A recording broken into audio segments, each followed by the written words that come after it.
Nah, ada juga seorang TKW Hong Kong ya, yang semasa mudanya itu dihabiskan bekerja di luar negeri untuk membahagiakan saudara-saudaranya ya, adiknya, kakaknya. Setelah mereka selesai sekolah ya, diganti lagi dengan pernikahan.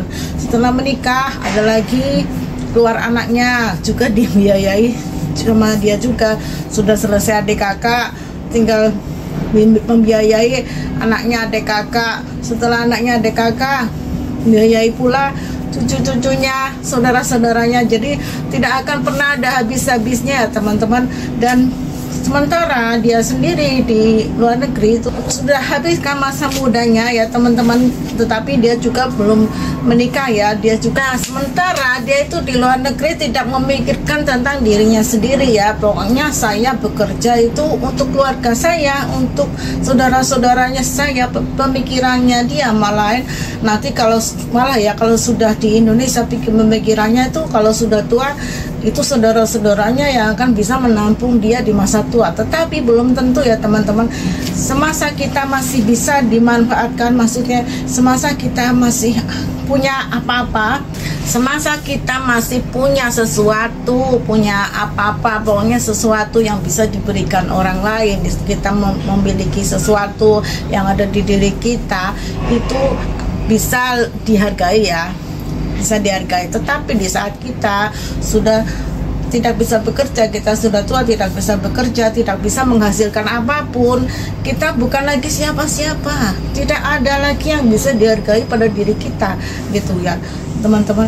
Begitu faktanya ya teman-teman. Kalau kita masih berharga, kita ibaratnya kita masih punya apa-apa, kita masih bisa menghasilkan, itu sesuatu yang berharga bagi orang lain ya.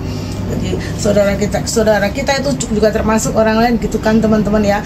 Tapi di saat kita nanti sudah renta, sudah tidak bisa menghasilkan ya, kita bukan siapa-siapa, karena tidak ada yang diharapkan dari kita, tidak ada yang dihargai. Jadi untuk itu ya, kalau kita bisa mandiri, kita bisa berjuang sendiri, kita bisa menghasilkan uang sendiri, bisa menghasilkan sesuatu yang bisa dinikmati ya, kita nikmati ya teman-teman, nikmati untuk diri kita sendiri ya teman-teman, untuk diri kita sendiri dulu ya.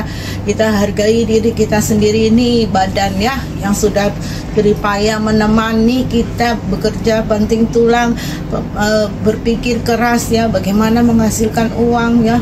Hargai ini diri kita sendiri ya teman-teman ya. Setelah itu sisanya bisa untuk membantu saudara ya teman-teman, bagi yang masih single ya, karena begitu kenyataannya ya teman-teman. Ada beberapa teman yang single gitu teman-teman, belum menikah, tetapi dia beban hidupnya melebihi orang yang sudah menikah gitu, banyak di sini teman-teman. Kalau kita sudah tidak menghasilkan, kemudian hari tua kita itu menggantungkan hari tua kita kepada orang lain, kepada saudara, apalagi ya teman-teman, kepada anak sendiri pun itu belum tentu ya teman-teman. Karena kalau selagi anak itu sudah dewasa, sudah menikah, mereka itu mempunyai kehidupan dan beban hidup sendiri gitu teman-teman ya. Jadi kita tidak bisa dong menambahi beban diri kita kepada orang lain ya, itu kepada anak kita sendiri, apalagi kepada saudara. Kalau kita sudah tidak ada apa-apanya yang bisa kita berikan, apa yang orang lain bisa hargai pada diri kita, malah kita dianggap sampah, dianggap beban gitu ya, apabila kita menggantungkan masa tua kita kepada saudara gitu. Kenyataannya teman-teman, kita dianggap sampah, dianggap beban, kita dianggap penalu. Lebih menyakitkan lagi kalau kita dianggap penalu ya teman-teman. Penalu itu sesuatu yang selalu nempel terus di kehidupan orang lain ya, selalu nempel terus, nggak muncul-muncul. Itu penalu ya teman-teman, dan itu juga merusak ya. Penalu itu merusak tumbuhan inti gitu teman-teman ya. Ya, jadi janganlah seperti itu ya teman.